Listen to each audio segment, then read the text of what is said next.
Vamos direto para a entrevista do dia com a Denise Campos de Toledo.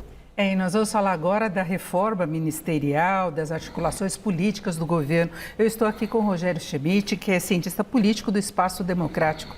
Rogério, boa noite. Boa noite, Denise.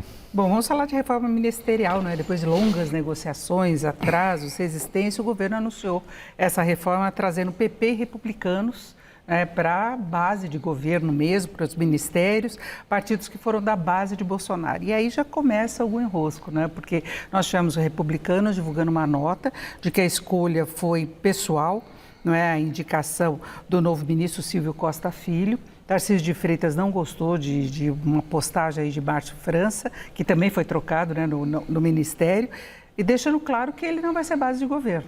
Né? Então, nós temos esse posicionamento, mesmo no PP, contra, né, a entrada do partido. O governo garante uma base de apoio efetivamente maior? Como é que você vê o cenário a partir de agora? A gente precisa ressalvar o seguinte, tanto no Republicanos como no PP, pelo menos oficialmente, os dois partidos estão dizendo que continuam se mantendo independentes, né? Apesar de terem ministros filiados agora ao Ministério, eles vão ter que se desligar das funções partidárias que eles ocupavam, né? Exatamente. Então é diferente dos partidos que já estavam na base do governo, que a representação deles é institucional. Agora, eu diria que nomeações mais da cota pessoal do presidente Lula, do que propriamente nomeações partidárias. Pelo menos nesse primeiro momento. São partidos que estavam na coalizão do ex-presidente Bolsonaro, mas são partidos que já participaram do governo Lula. Antes era PT, né? O famoso centrão, não é? Que vai conforme a onda, mas ainda tem muitos que são fiéis, né, entre aspas, ao ex-presidente Bolsonaro. É verdade. Eles já vinham entregando em algumas votações uma maioria considerável de votos pró-governo, especialmente na Câmara. No Senado, não tanto. Então, eu imagino que a expectativa do presidente Lula seja conseguir não 100% de apoio, não é? Mas conseguir aí 70%, 80% dos votos desses partidos, que somados têm 90 deputados, né? É importante ressalvar.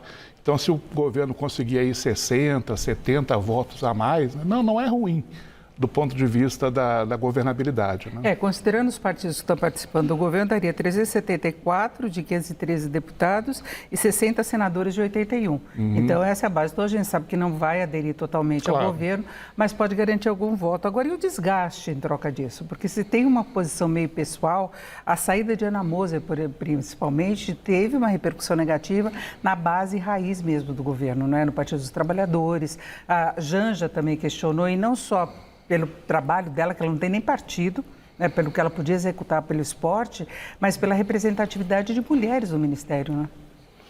No caso da ex-ministra, agora, Ana Moser, eu acho que o que teve ali foi, em junho, o Congresso aprovou a Lei Geral do Esporte, que é o marco regulatório de todo esse setor, aí, que substitui a Lei Pelé, enfim, consolidou toda a legislação num único texto. Só que por conta das sugestões da ex-ministra Ana Moser, o presidente Lula vetou nada menos do que 134 itens da Lei Geral do Esporte. E eu acho que foi ali que ela perdeu apoio no Legislativo. Então, já naquela época se falava que ela poderia ser uma das candidatas, né, a perder o cargo na reforma, que foi o que aconteceu. Além de, como ela não é filiada a partido, né, tem esse problema de não conseguir...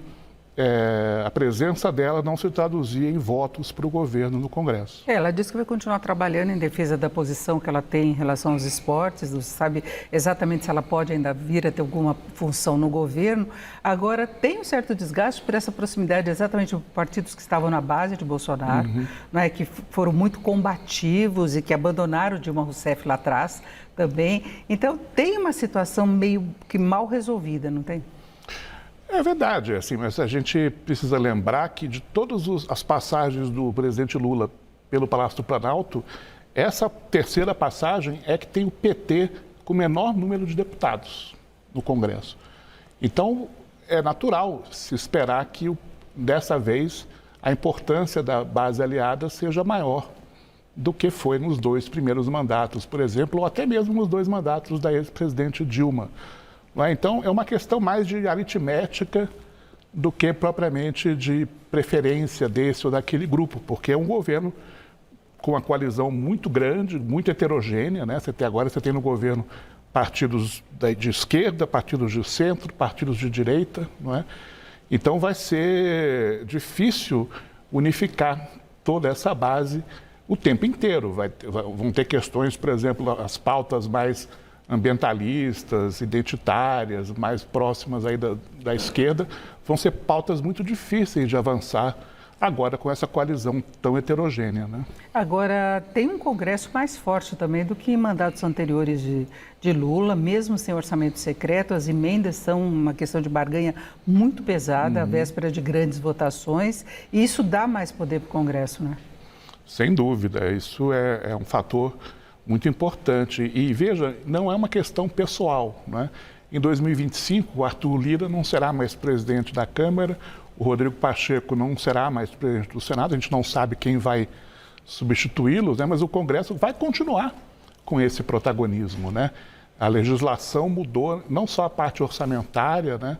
Mas o Congresso hoje tem muito mais prerrogativas, né? Você tem menos partidos políticos, é um Congresso menos fragmentado, então o processo decisório está mais concentrado agora do que esteve no passado, né? E essas indicações, em certa medida, também podem ter como objetivo exatamente a eleição para a presidência da Câmara, principalmente. É o caso de Marcos Pereira, não é, que é do Republicanos, é um partido que tem muitos bolsonaristas, o governador de São Paulo, que entra entre os possíveis herdeiros, né, políticos de Bolsonaro, caso ele não possa concorrer mesmo. Exatamente, é uma equação, né? É tipo um jogo de xadrez, né? Quer dizer, a gente vê agora as peças se movimentando no curto prazo, mas acho que todos os atores aí, tanto no governo como no Congresso, estão também pensando em alguns movimentos na frente, né?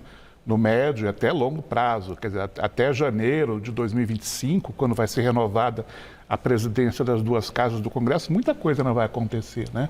Mas vamos lembrar que o governo ainda tem uma pauta no curto prazo importante de aprovar no Congresso, por exemplo, a reforma tributária, né, que dispensa maiores dúvidas. Né? E as medidas para aumentar a arrecadação para ele poder cumprir meta de arcabouço. Isso é uma coisa muito difícil. Exatamente. E tem pautas que eu estava falando há pouco, por exemplo, que são que surgem no caminho, como o Arthur Lira agora defendendo a reforma administrativa. Chama atenção. Não se sabe exatamente qual o objetivo dele com isso. Porque ele chegou a propor a recriação de algumas áreas aí de governo para dar mais espaço político para o partido e, de repente, ele está preocupado com ajuste via reforma administrativa. A reforma administrativa teve uma PEC, né, que foi apresentada pelo governo anterior, né? E todo mundo segurou, inclusive o próprio governo. Mas que chegou a ser aprovada numa comissão especial da Câmara e, teoricamente, ela já pode ser votada no plenário. Só que o governo não quer essa PEC porque ela acaba com a estabilidade do funcionalismo público. O governo está sinalizando que ele aposta na aprovação de projetos de lei que produzem também resultados de redução de despesas, né? Como, por exemplo, o fim dos supersalários, do funcionalismo público, a regulamentação dos concursos públicos. Então, eu acho que essa reforma administrativa, se nós entendemos dessa segunda maneira, essa sim pode ser uma agenda que vai avançar. Agora, Rogério, para encerrarmos, a gente tem só 1 minuto e meio, a gente percebe que ainda há um clima de polarização, não é? Lula viajou para o exterior, ele não foi ao sul do país, aí Alckmin pegou uma comitiva aí de ministros e foi para lá por causa das críticas. Flávio Bolsonaro, inclusive, cobrou isso e se solidarizou às vítimas aí das condições climáticas lá no sul. E a gente vê Janja fazendo L no 7 de setembro, se cobrou muito que o 7 de setembro tinha menos mobilização, a gente vê a polarização muito presente ainda, não é? É verdade, ela não desapareceu. Eu acho que já melhorou bastante, não é? Se a gente comparar o que foi o 7 de setembro esse ano, mesmo com pouco público, né? Foi uma manifestação tranquila, né? Com o 7 de setembro do ano passado, quando o presidente ainda era o Jair Bolsonaro, né, a gente percebe já que o clima está bem mais desanuviado. Ainda restam, claro, essas manifestações aí que você mencionou, por exemplo, mas a gente precisa lembrar que o presidente Lula está ganhando popularidade nas pesquisas, né? Essa semana saiu pesquisa do IPEC aí, ele aparece com quase 60% de aprovação. Tem a ver com a economia, programa social. Sim, sim. Então isso tudo ajuda a desanuviar o clima político, eu diria. Agora, você acha que isso pode evoluir de uma forma mais satisfatória?